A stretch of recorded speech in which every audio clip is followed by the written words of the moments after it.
Avui presentem aquest Pla d'Acció Comarcal, d'aquesta legislatura d'aquí al Consell Comarcal de l'Alt Penedès.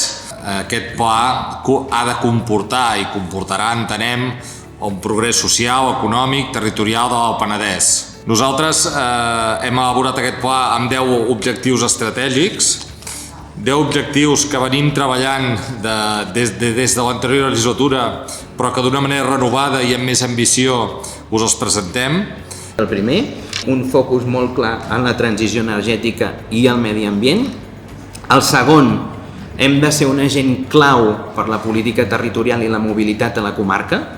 El tercer, crec que queda també com a resum implícit en el que hem parlat, donar suport i fer xarxa amb els ajuntaments.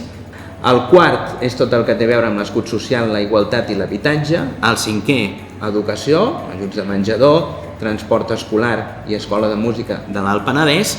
El sisè, tot el que té a veure amb articular la promoció econòmica. El setè, aquesta eficiència i administració del Consell Comarcal.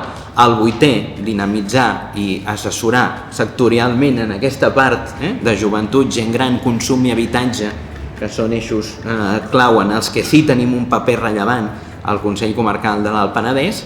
I el punt 9 crec que és el que estem començant a fer avui també, que és aproximar el Consell Comarcal a la ciutadania de l'Alt Penedès. Nosaltres volem ser un agent indispensable, però en cap cas volem passar per davant de l'autoritat que tenen els alcaldes i els ajuntaments, però sempre estar al seu costat, oferint ajuda, oferint les nostres possibilitats.